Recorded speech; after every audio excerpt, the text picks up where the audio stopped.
Cette cassette se veut avant tout un spectacle, un reflet de la saison où l'on retrouve les 100 plus beaux buts du championnat, répertoriés journée après journée. Mais ce n'est pas tout. L'équipe de Téléfoot reviendra sur ce qui fait la beauté et la popularité du football. Les arrêts de gardiens, les ratés, les buts qui auraient pu être géniaux, ceux qui sont marqués contre leur camp, les tirs sur les poteaux, les coups de tête, les reprises de volée, les coups francs et même les buts involontaires. Nous allons donc rester pendant 1 heure avec les héros du championnat. Mais d'abord les buts et le duel à distance que se sont livrés les buteurs des 2 meilleures équipes du championnat, Papin pour l'OM et Weah pour Monaco.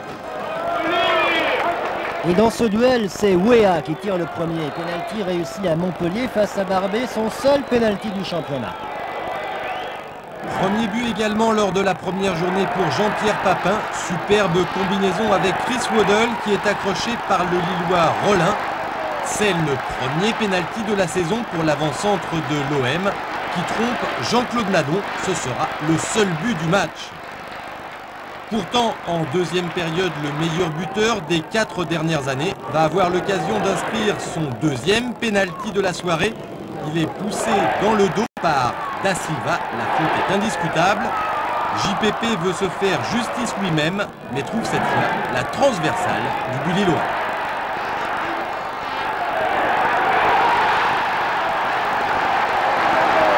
Deuxième journée, Monaco-Nancy et premier doublé de Weah. Ouverture de Robert pour Georges, tir croisé, Matriciano est battu.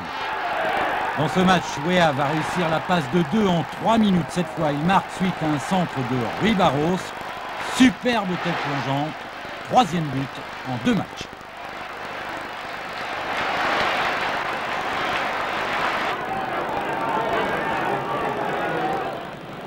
C'est à Lyon, au Stade Gerland, que Jean-Pierre Papin marque son 2e but. Crochet face à Rémi Garde, frappe intérieure enveloppée du pied gauche. Gilles Rousset est battu.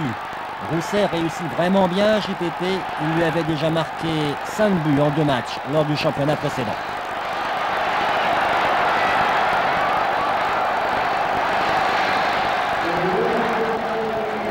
Troisième journée et 4e réalisation déjà pour Georges Weah face à Rennes. Coup de tête dans la lucarne, encore un but superbe. OM Metz, faute de Flucklinger sur Pelé. 2e pénalty réussi par Jean-Pierre Papin. C'est son 3e but. C'est dans les arrêts de jeu que Monaco gagne à Cannes. Centre de Sivbak, reprise de Weah qui s'est placé au premier puis au 2e poteau. Magnifique but de l'avant-centre libérien. 2-1 pour Monaco à Cannes.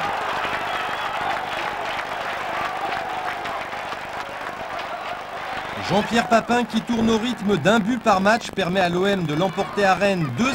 Il inscrit un but typique d'avant-centre après un débordement de Jocelyn Angleman.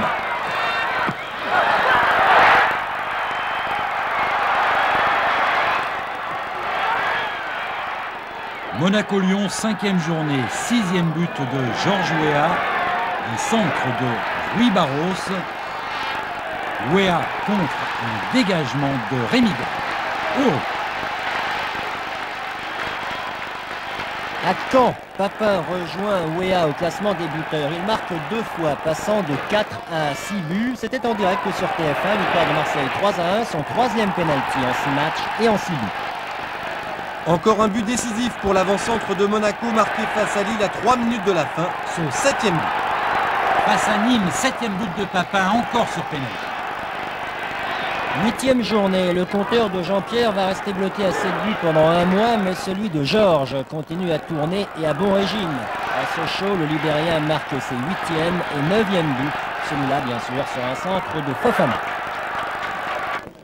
9e journée et 10e but de Weah marqué une nouvelle fois de la tête face à Toulon.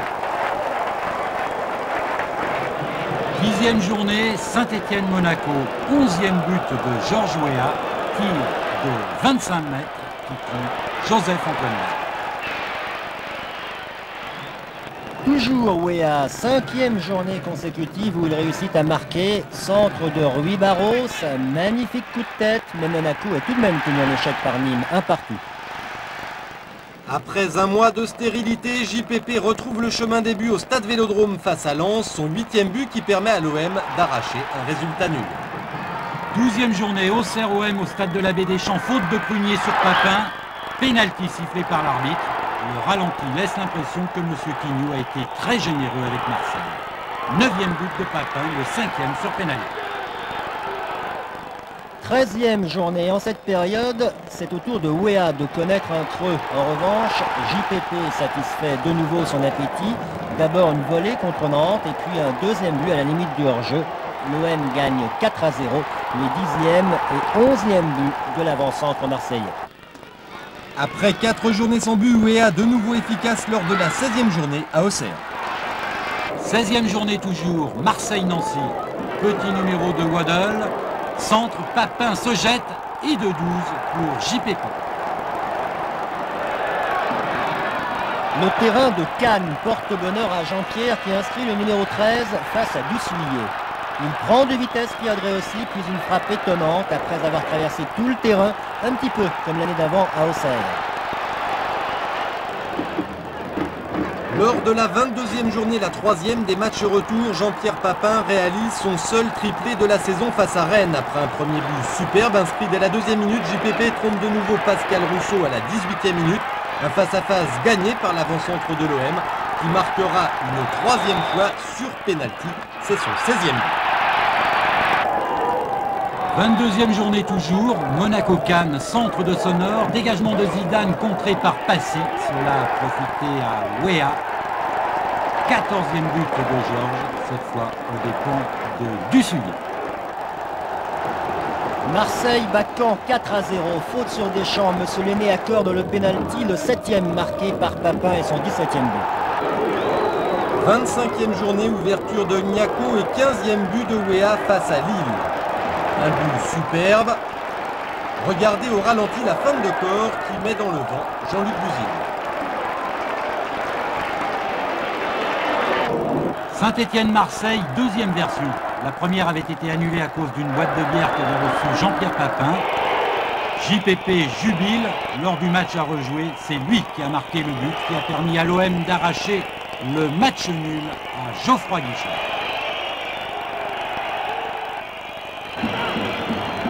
27e journée, coup franc de Sauzé sur la transversale, mais Papin est là et bien là. Il marque son 20e but, il en compte désormais 5 d'avance sur Georges Weah.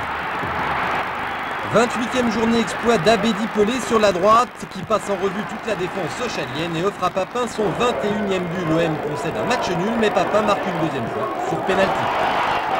Le 16e de Weah au ralenti face à Saint-Étienne. On enchaîne la 30e journée, Monaco bat Caen 2-1, but de la victoire de Weah qui marque sur corner de Valéry. But de la victoire également pour Jean-Pierre Papin lors de la journée suivante au stade de la Beaujoire à Nantes où l'avant-centre de l'OM gagne un nouveau face-à-face avec un gardien de but, en l'occurrence David Marot. 32e journée, Monaco-Metz. Passy pour Weah, lob de Georges sur Fluclinger. 18e et dernier but de Georges Weah et une nouvelle facette du talent du Libérien, superbe d'opportunisme et de sang-froid. 32e journée toujours, centre d'Angloma en pleine course. Papin catapulte ce ballon dans les filets de Joseph-Antoine Bell. Marseille bat Saint-Étienne 2-0. 33e journée, 25e but de Papin lancé par Deschamps. Il se retrouve légèrement excentré sur la droite, sa position préférée. Pifto et Le Havre s'inclinent également 2-0. 36e journée, Monaco-Marseille, le sommet de la saison, pénalty de Papin, plein cadre. C'est le 9e et dernier qu'il marque cette saison. Il permet aussi à l'OM de remporter un 4e titre consécutif de champion de France.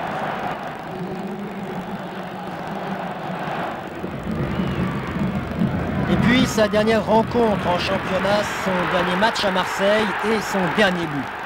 Le samedi 25 avril 92, Jean-Pierre Papin marque son 27e but de la saison. Le centre est de Jocelyn Angloma. Avant la partie, JPP avait annoncé son départ pour le Milan AC à Marseille. Sans lui, au stade Vélodrome, ce ne sera plus comme avant. Et maintenant, après quelques images insolites, place à une séquence consacrée au but chanceux. Nous l'avons baptisé coup de peau.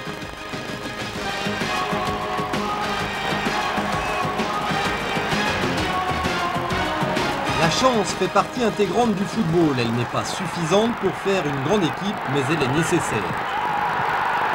Ainsi, dans le match au sommet, c'est Luxembourg qui, bien contre son gré, offre rappeler le 3e but de l'OM. Les gardiens sont souvent les victimes de ces buts un peu bizarres. Ici, Bournigel dégage sur l'un de ses partenaires. Le ballon va entrer tout doucement dans la cage vide où Vairia l'accompagne.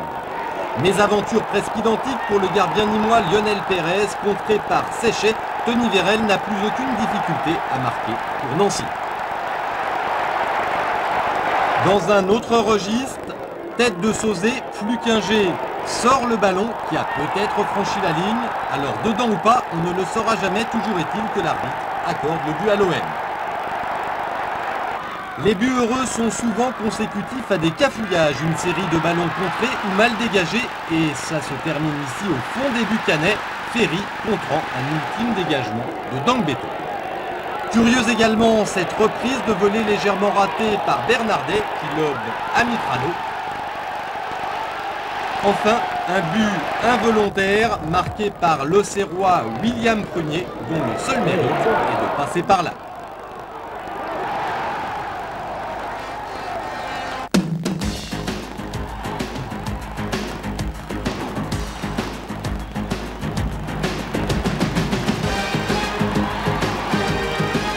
Nouveau thème de cette cassette, coup de tête le plus important peut-être, celui de Basile Boli qui lobe Ettori.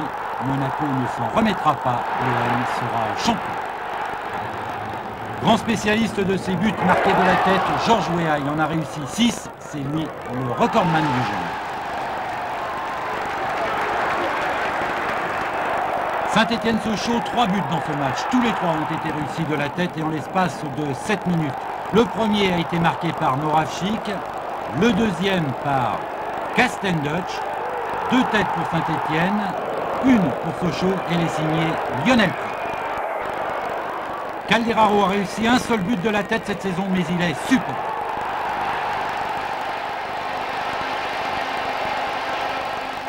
Pas mal non plus, cette tête plongeante de Didier Deschamps.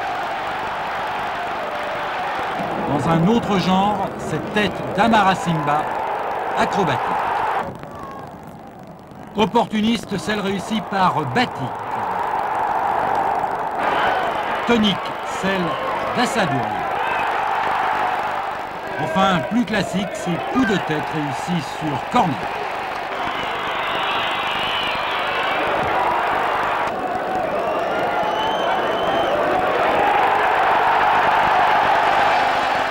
Et puis pour terminer, la tête de Bilong, la plus longue de la saison.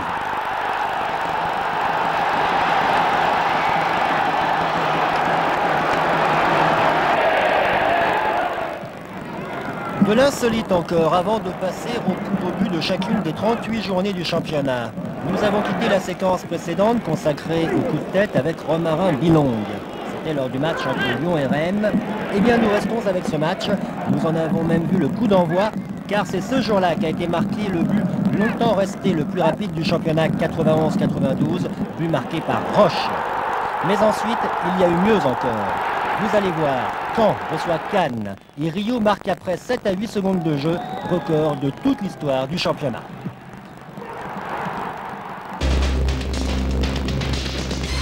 Et maintenant, place au plus beau but journée par journée. Et l'on commence avec le Toulonnais Patrick Revel qui, en finesse, trompe Joseph-Antoine Bell. Première journée toujours, Auxerre-Rennes, centre de Kovacs, contrôle de la poitrine et frappe fulgurante d'Otoko. Première journée encore, tête de Franck Sylvestre. Le gardien nîmois Pérez ne peut rien faire, comme ne peut rien faire un peu plus tard le gardien de Sochaux Ferrand. Sur une frappe absolument remarquable de Dusan Kittel, un joueur tchécoslovaque. Deuxième journée, un but que vous avez déjà vu car inscrit face à Nancy par le monégasque Weah d'une somptueuse tête plongeante.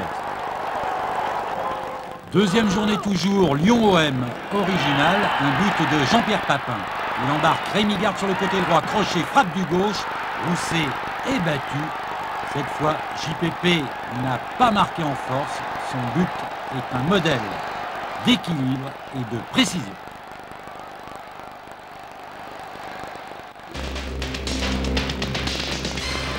Troisième journée avec un bandeau sur le front. Bourchaga est à l'origine d'un magnifique mouvement des joueurs nantais. Regardez, redoublement de passes en mouvement dans la course. Et cela se termine par un but de Youm. Mais Nantes avait été battu par Lille sur le score de 2-1. Et cela à la Beaujoire. Quatrième journée, coup franc pour Caen de Gorter, tête plongeante de Stéphane Paille qui fait ainsi son grand retour dans le championnat de France. Metz-Toulouse, le chef-d'œuvre de Philippe Chanlot. Il jongle Ponce et Ruti avant de marquer 2 volets. Huc ne peut que constater les dégâts. Bonheur et explication du buteur. Je me sens confiance, je peux tenter n'importe quoi, c'est ça qui me vient par la tête et tout, je tente. Comme ce geste-là que j'ai fait, parce que je sens le public et puis je compte plein de gestes. Incroyable, car c'est la même journée, c'est presque le même joueur, en tout cas ils ont la même coiffure. Et regardez la taille de cet exploit réussi par Jules Bocandé, le Lensois, sur le terrain de Nîmes. Un retourné aux 18 mètres, avouez qu'on voit rarement cela. Et j'ai pas cherché à comprendre, quoi. Voilà, quoi, je crois que ce que j'ai fait, c'est vraiment extraordinaire, parce que bon, même moi encore, je plane encore.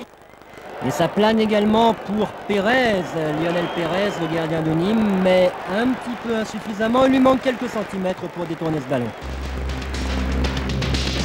Cinquième journée, derby lorrain entre Nancy et Metz. C'est Metz qui l'emporte à Marcel Picot 3-1 grâce notamment à ce tir terrible de Serge Romano. Un ballon qui va se loger dans la lucarne de Matriciano. Sixième journée, Caen-Marseille eut la meilleure façon de marquer à la vitesse grand V. Longue ouverture de Waddle à destination de Papin, reprise en pleine course. Fantastique, l'un des plus beaux buts réussis cette saison par JPP.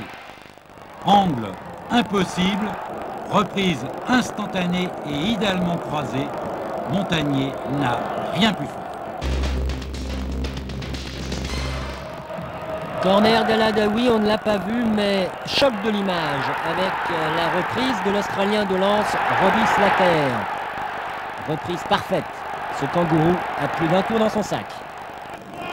Les Messins sont très en vue en ce début de saison et notamment leur buteur François Calderaro qui à Nantes marque un joli but. Ça n'empêche pas Metz d'être battu 4-1. Cannes PSG, toujours la 7e journée pour un but très collectif. Omanli, Kazanovic et Zidane se promènent au milieu des défenseurs parisiens. À l'arrivée, petite balle piquée de Zidane. C'était encore l'époque où tout allait bien à Cannes. 8e journée, fan de Passy, coup franc tiré finalement par Steve Baek et demi-volée de Wea, l'un de ses 18 buts dans le championnat. 9e journée et l'on retrouve l'AS Monaco avec un but qui n'est pas inscrit par Georges Weah. Et oui, c'est possible, mais par le Sénégalais Roger Mendy qui surpasse de Weah, contrôle de la poitrine et frappe de volée. Borelli ne peut que détourner sur son poteau. Le but est superbe, Mendy est hilar. C'était un petit peu difficile et avec Christophe derrière qui me parlait tout seul. Il me dit seul, j'étais seul, bon, j'ai essayé de tenter l'amorti et la reprise de volée, et voilà, il est au fond.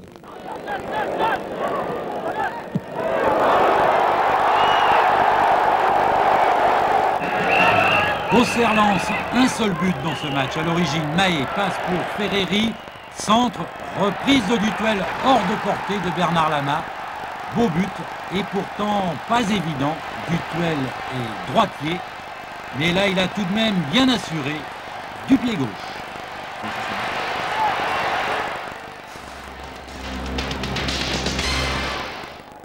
Revel 2e. On l'a vu tout à l'heure lors de la première journée à l'occasion du match entre Saint-Étienne et Toulon. On le retrouve avec une nouvelle victime, Dussuyer, le gardien de Cannes.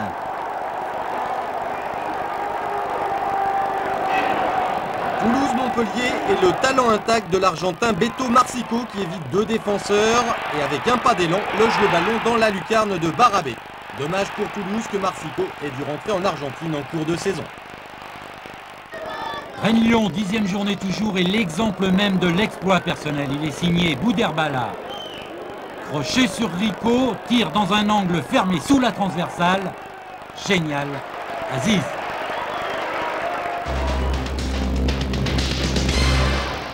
Descente plein champ du Brésilien Valdo. Il sert sur le côté gauche. Pérez, Christian Pérez pour un lob magnifique. face à Flukinger, le gardien messin. Le Parc salue l'exploit de l'un de ses chouchous. Il y a également Simba parmi les favoris du public. On en parlera tout à l'heure.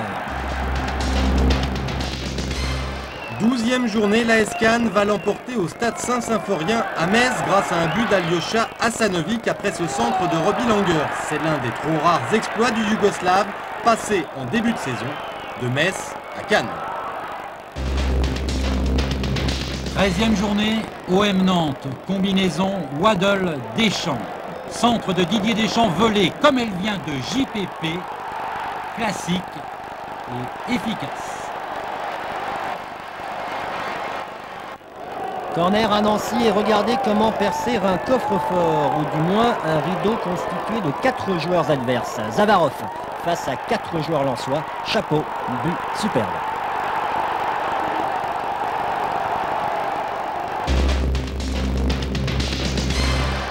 Caen entame une belle remontée au classement en pratiquant un football offensif et attrayant comme face au PSG. Les joueurs de Daniel Jean Dupeux l'emportent 2-0. Le deuxième but est marqué par Xavier Gravelaine, l'une des révélations de la saison, oubliée au deuxième poteau par la défense parisienne. 15e journée, Toulon-Sochaux, débordement de Revel, petite balle au centre pour Leonardo Rodriguez, tranquille, frappe sous la transversale, avec l'Argentin, tout paraît enfantin.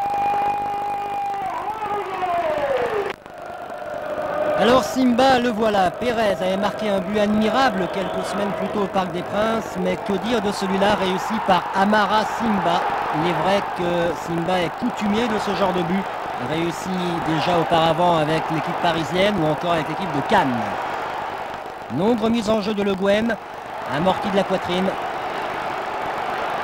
retourné en ciseaux, Pérez ne peut rien faire. Le fait d'être remplaçant, c'était quelque chose en plus pour moi, pour me motiver et pour bien rentrer dans le match. Et dès que je rentre, faire quelque chose pour montrer à Arthur Georges que je suis bien présent. Oui, mais malgré ce retourné, Simba sera encore souvent remplaçant.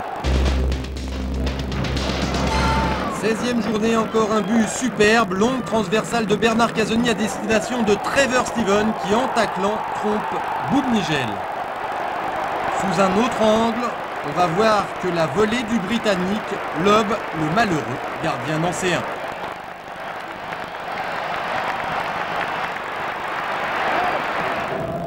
Toulouse-Lille, contrôle de la poitrine, reprise dans la foulée. Lucarne, Delpech a réussi là son plus beau but. Et ce qui ne gâte rien, c'est le seul du match, donc celui de la victoire de Toulouse. Anziani pour Mérieux sur le côté gauche et Revel 3e. En effet, nous avions déjà vu Revel lors des premières et 10e journées, le voilà lors de la 17e. Marseille-Monaco, le premier contre le deuxième, déjà un sommet du championnat avec des Monégasques qui ont frôlé l'exploit au stade Vélodrome. Ils ouvrent la marque par Rui Barros en début de deuxième période. Un but splendide du petit Portugais qui profite d'un service parfait de Youssouf Fofana. Marseille reviendra en fin de match grâce à un but litigieux de Pelé qui n'est plus aujourd'hui qu'une péripétie alors que celui de Rui Barros reste superbe. 19e journée, fin des matchs allés, Paris Saint-Germain-Lens, retournée de Valdo, tête de Bravo, exploit de Simba et volé en pivot de Pérez. Seul but de la rencontre, mais quel but et quelle inspiration d'Amara Simba, contrôle de la poitrine et passe bien dosée pour Pérez. Fabuleux. Grande performance physique et technique de Jean-Pierre Papin sur le terrain de Cannes. Physique d'abord car il faut traverser tout le terrain et résister à la charge de Dre aussi pour se retrouver en position de but. Technique ensuite car la frappe est parfaite, Dussouillet est battu. Oui, superbe but de JPP.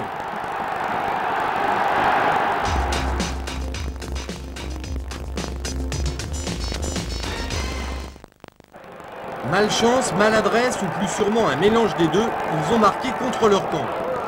Ils sont une quinzaine à avoir cette saison trompé leur propre gardien. Les défenseurs ne sont pas les seuls coupables. Contre Auxerre, en voulant détourner un centre de Mahé, Mehmet Bazdarevic lobe Ferrand. Le gardien sochalien également victime de son capitaine, Philippe Lucas, qui le prend à contre-pied sur un centre du Nancéen, Bertrand. Ferrand malheureux, mais que dire du pauvre Michel Dussuyer qui à 5 reprises s'est incliné sur des erreurs de ses partenaires.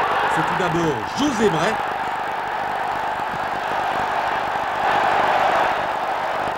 Puis face à Nantes, Cotte, pressé par Ferry, marque une première fois contre son camp.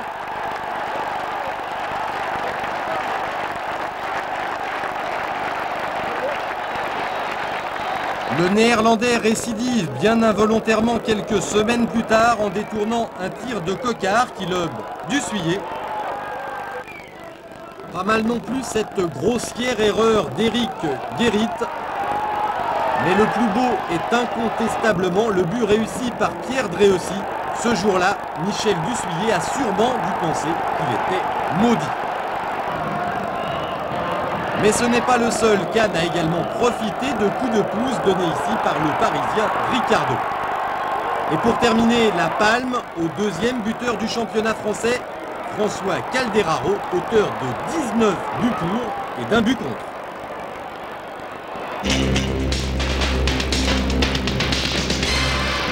Un bolide, c'est en général une frappe de loin et en puissance.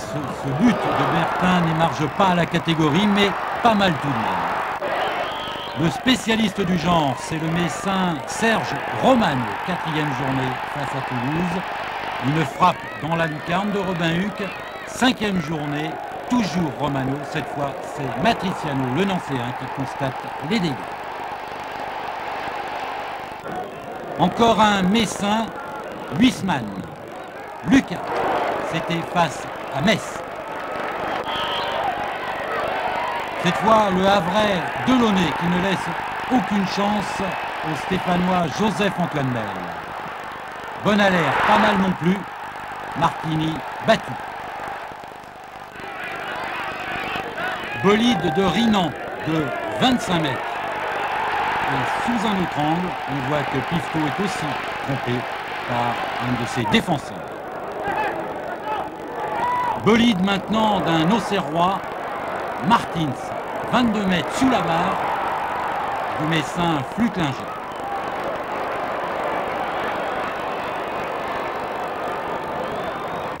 Avec un petit peu de chance, ce tir de Waddle aurait pu être le plus beau coup de canon du championnat. Mais ce titre finalement revient à Albert Cartier pour ce tir en pleine lucarne des buts de Luc Borelli.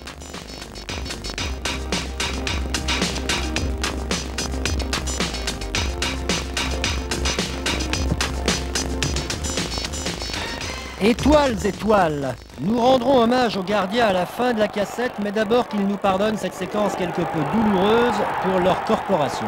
Allons-y. Flucklinger d'abord, il relâche un ballon savon de Ferreri. Flucklinger encore, le gardien de Metz, mais cette fois à Marseille. Oui, il arrête le ballon, il le bloque, mais derrière sa ligne sur une tête de Sauzet.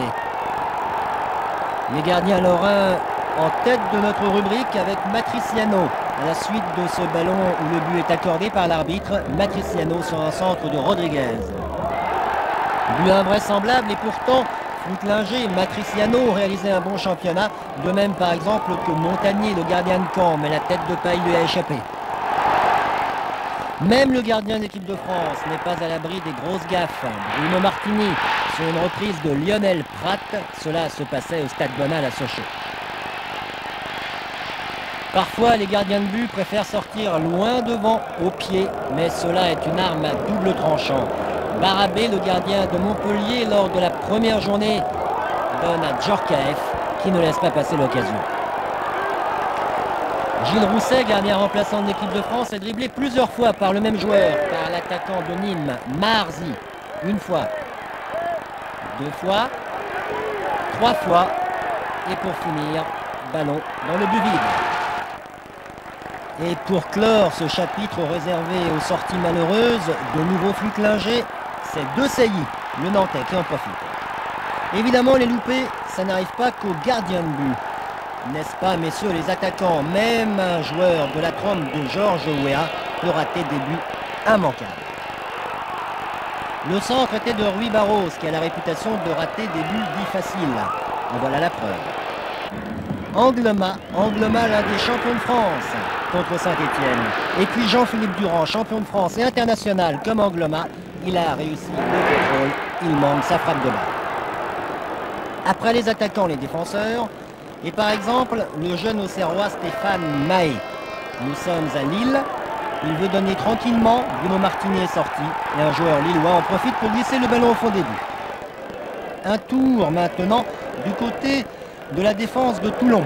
Béranguier veut assurer, mais Paille surgit et se retrouve seul face au gardien. Les jeunes défenseurs sont bien sûr davantage exposés aux erreurs de ce genre. Thuram de Monaco. Calderaro lui a crié « Passe, passe !» Thuram lui a passé, voilà le résultat. Calderaro que l'on retrouve pour l'un des buts les plus étonnants de la séquence. Calderaro, deuxième meilleur buteur du championnat. Insolite, certains arbitres ont le coup de sifflet facile. Ainsi, lors de PSG Auxerre, M. Bata a-t-il sifflé entre la reprise de Ricardo et le moment où le ballon a pénétré dans le but auxerrois. Lorsque le coup franc a été tiré, j'ai sifflé la fin de la rencontre. À ce moment, le ballon est revenu et le joueur a tiré. Le ballon est allé au fond des buts, mais j'avais déjà arrêté la rencontre. Les coups francs, c'est une affaire de spécialistes. Waddle en est un avec son pied gauche magique. Face à Nancy, face à Saint-Étienne.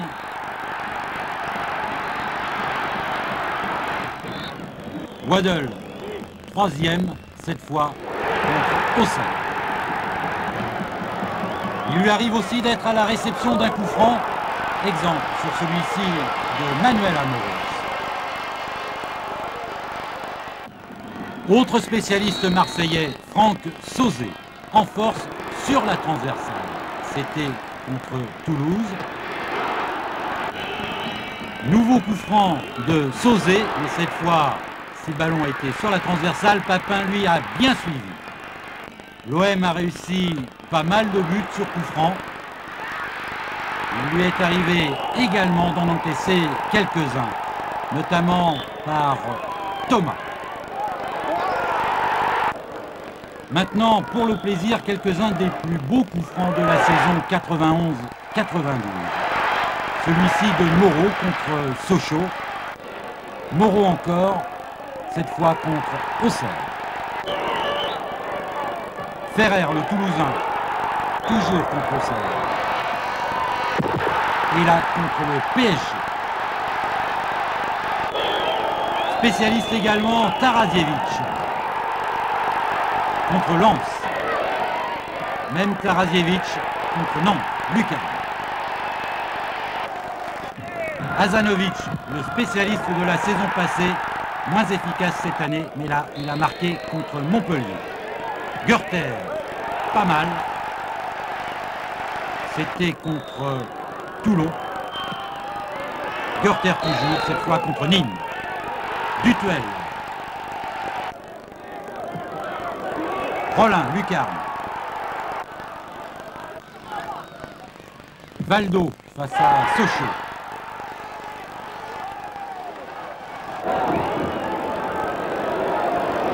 Bursac. Beaucoup d'étrangers dans cette série de coups francs. Tikva, l'Israélien de Lens. Et pour finir, Debel.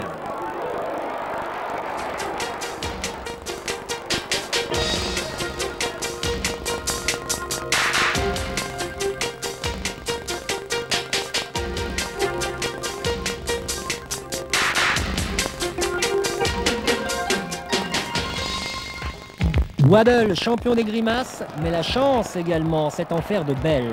Séquence, peine perdue. À quoi ça sert que les attaquants se décarcassent, se donnent autant de mal, si c'est pour que leur ballon termine sur les poteaux. Voilà une sélection non exhaustive de quelques-uns des coups de billard du championnat. Il y en a qui peuvent rigoler, ce sont les gardiens de but.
Début des matchs retour avec la 20e journée et la rencontre Nancy-Monaco. Fofana a marqué le premier des 4 buts monégasques, alors que le Polonais Richard Taraziewicz sauve l'honneur des Lorrains de fort belle manière.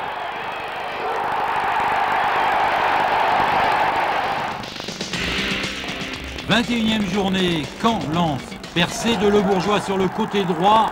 Toute la défense lensoise est surprise. Bernard Lama également. Il attendait un centre. Le Bourgeois a choisi de tirer. L'hiver réussit bien à Caen et à Yvon Le Bourgeois.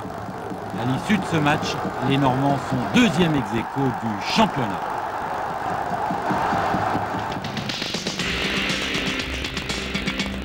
L'OM bat Rennes par 5 buts à 1. Score acquis dès la mi-temps. Dernier but du match par Jean-Philippe Durand. Rousseau le nez dans le gazon. C'est la faute à Durand.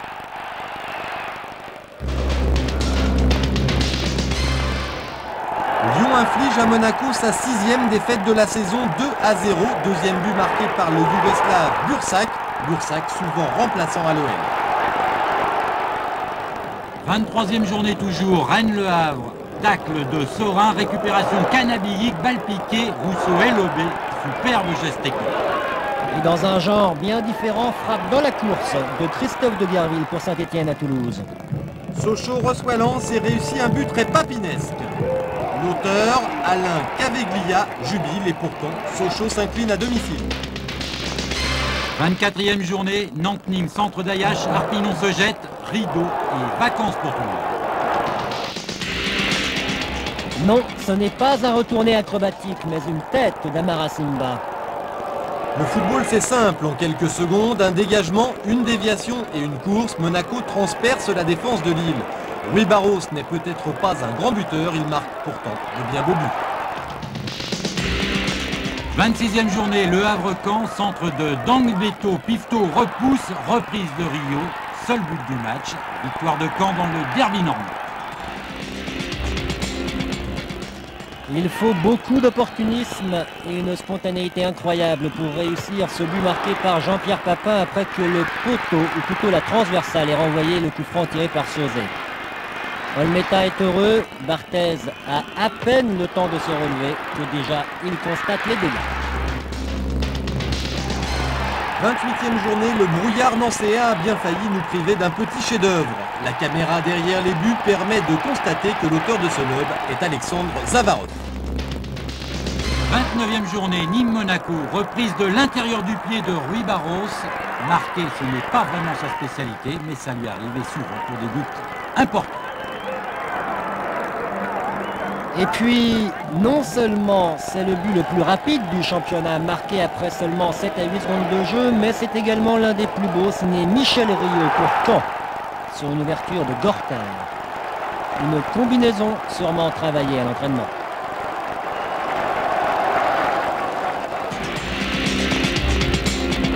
Trentième journée, le maillot est inhabituel, mais il s'agit bien du FC Metz, Chanlot en retrait pour Romano, dont on connaît la force de frappe. 30e journée, Monaco-Caen.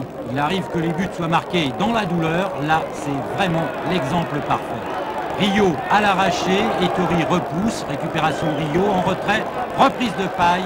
Ettori, cette fois, est battu. Ouf! Plus limpide dans le même match, ouverture de Mendy, reprise lobée de Fofana. C'est son coup.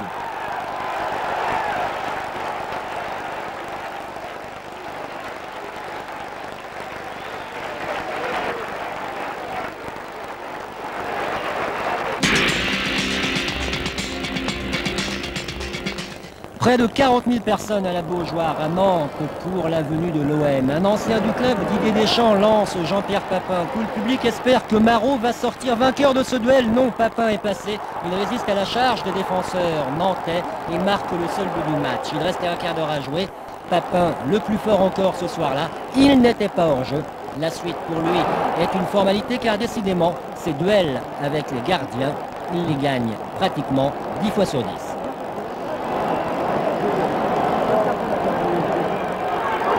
Toulon accueille le PSG lorsqu'un Argentin surgit hors de la nuit. Il court vers l'aventure au galop, il signe son nom de la pointe du soulier d'un L qui veut dire Leonardo. Leonardo Rodriguez, bien sûr. 32e journée, Monaco-Metz, ouverture de Passy pour Georges Weah. Lob en pleine course, Flukinger est battu. Le talon du buteur, c'est avoir le bon geste au bon moment. Weah l'a compris. Marseille-Saint-Etienne, déjà 1-0 pour l'OM. Il reste 2 minutes à jouer, une 2 parfaite. Sublime même, entre Waddle et Pelé. Petit lob astucieux au-dessus de Joseph-Antoine Bell. Et c'est finalement par 2-0, grâce à ce lob de Pelé, que l'OM remporte ce match. Au stade Vélodrome, toujours, Le Havre a affaire à un Papin en grande forme. JPP offre le premier but à son pote Chris Waddle.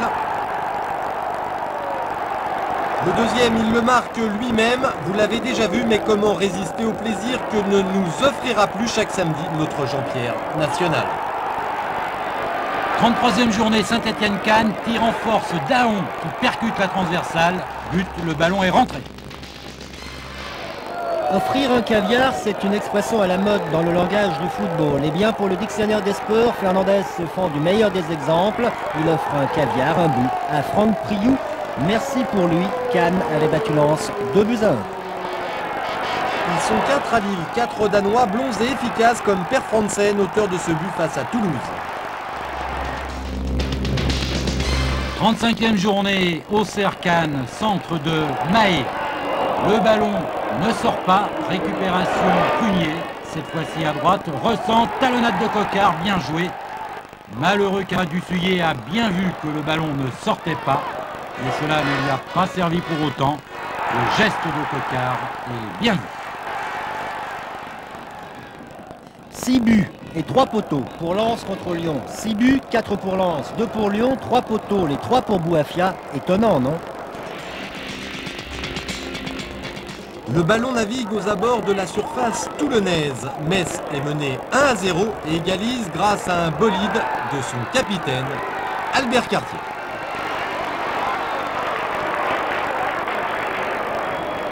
« 36e journée toujours, Cannes-Nantes, ouverture de Fernandez, balle piquée de Zidane, Marot et Lebé. C'est beau, c'est pur. » Un petit peu comme le Canois, comme Zidane, ce lob réussi par El Adaoui. Et Lens avait gagné à Lille par 2-1.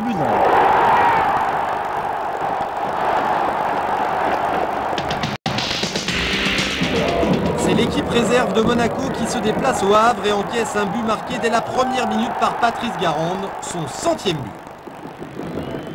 37e journée toujours, Marseille-Cannes, centre d'Anglema et le dernier but de JPP au stade Vélodrome.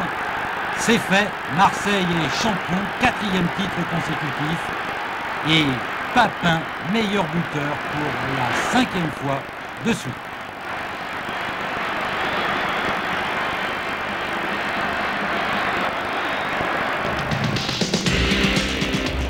Et on reste avec Marseille qui remporte sa dernière victoire du championnat lors de la 38e journée à Lille. Un but marqué par Abedi Pelé. Le seul du match, Simba a fait les ciseaux à l'envers, Pelé lui les fait à l'endroit, chacun son truc.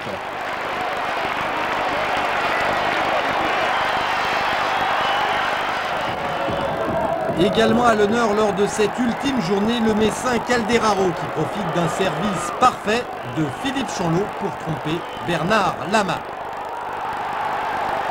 C'est le 19e but de François Calderaro qui termine la saison 2e meilleur buteur du championnat, juste derrière Papin. Son dernier but étant sans doute le plus beau.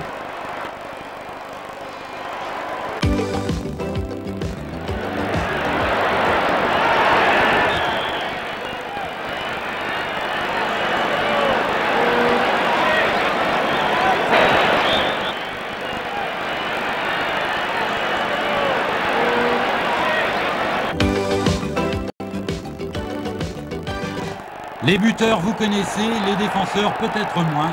Rémi Garde, peut-être, il est international. Alors, gloire à ces joueurs précieux qui n'ont pas souvent l'honneur des communiqués et qui pourtant réussissent parfois des miracles sur leur ligne, comme cela a été le cas de Jean-Pierre Delaunay, de Serge Romano, d'Albert Cartier,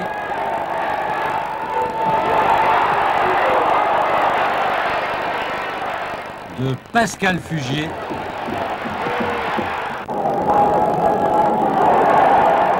Bislater ou encore de Patrice Ferry.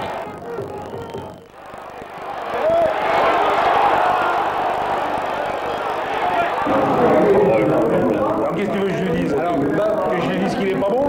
Je me fais plaisir, moi, j'en sais rien, moi. Je sais pas, qu'est-ce que tu veux que je lui dise? Que je lui serre la main, il a passé la main depuis 15 jours. Maintenant, il va me la resserrer, mais il peut pas me voir, moi non plus. Ça les emmerde, hein. Mais c'est unique, ça. Quand le résultat est acquis comme ça et puis qu'il fait vraiment froid, il faut bouger, hein. Autrement on s'ennuie. Et Raymond, il était pas content. Si, en Belgique ils sont tous comme ça. Hein. Alors, autrement, pas de problème. Donc, pendant que vous montiez, on le voyait qu'il était grand geste sur le bord de touche. Il s'est chauffé comme moi. Mais aucun problème pour lui.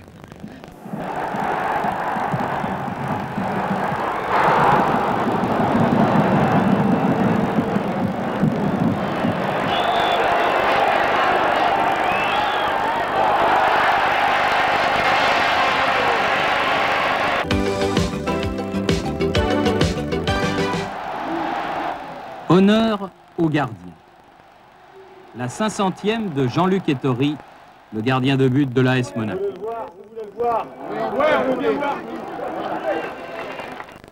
17 ans dans le même club, ça s'arrose, face aux ciseaux de Jules Bocandé. Toujours Ettori. Encore le gardien monégasque ici face à Montpellier.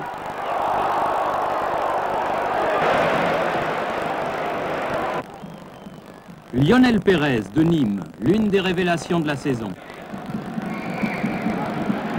Encore le jeune Nîmois. Bernard Lama de Lens, aux portes de l'équipe de France. Fabien Barthès de Toulouse, encore une révélation.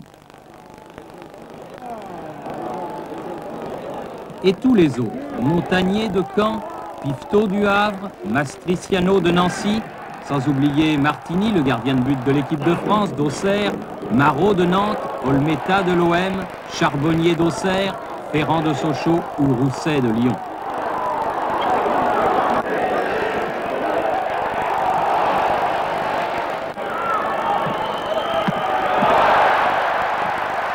Marot en action ici. Et là, c'est Olmeta contre Saint-Étienne.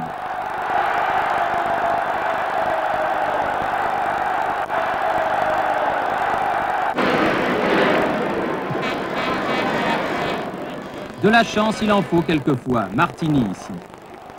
Ou face au Paris Saint-Germain, Piveteau du Havre.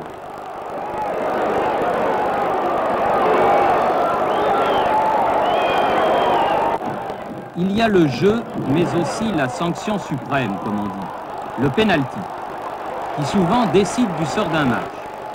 Là, pas de faux fuyants, pas de faux semblants, c'est blanc ou c'est noir. Et quelquefois, pour ne pas dire toujours, il faut savoir partir avant le coup de pied du tireur.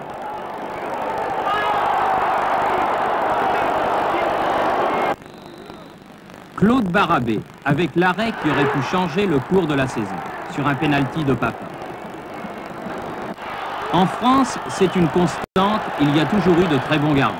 De celui de l'équipe de France, Bruno Martini, aux espoirs qui ont éclaté cette année, Barthès, Pérez ou Pifto par ordre alphabétique. Le gardien de but est un homme seul, souvent, pour ne pas dire toujours, livré à lui-même. Il n'y a personne derrière lui pour rattraper ses erreurs, sauf les filets. C'est pourquoi les gardiens sont rarement à l'honneur.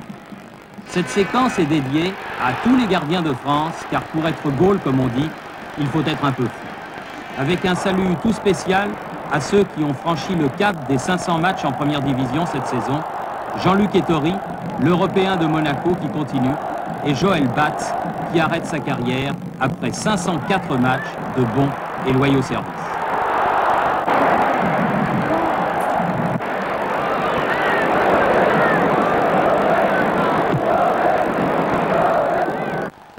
Salut les gardiens et merci.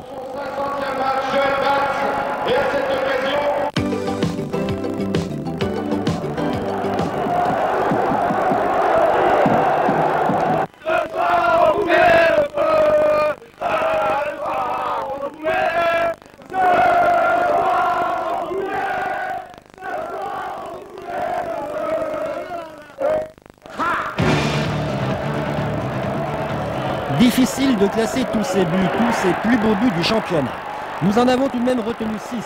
Marqués lors de la dernière journée, cette volée de Calderaro, à notre avis, méritait bien d'être ajoutée au top but, sélectionné et affiné tout au long de la saison par les téléspectateurs de Téléfoot. François Calderaro, donc numéro 6. Numéro 5, un autre Messin, Philippe Chanlot, but marqué beaucoup plus tôt dans la saison au stade Saint-Symphorien contre Toulouse. Numéro 4, surprise, encore un Messin, Albert Cartier. Décidément, s'il y avait un classement des équipes au but les plus spectaculaires, le RMS terminerait loin devant tout le monde. Numéro 3, Pelé. Il est amplement normal qu'un Marseillais figure dans ce palmarès. Cela aurait pu être Papin, mais il est vrai que ce retourné de Pelé est magnifique.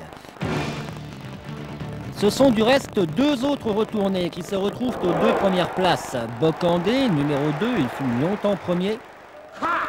Et puis, bien sûr, Amara Simba. Coup de chapeau aux Parisiens qui fait 3 sur 3. En effet, c'est la 3e année consécutive qu'il termine premier de top but. Bravo Amara, à l'année prochaine.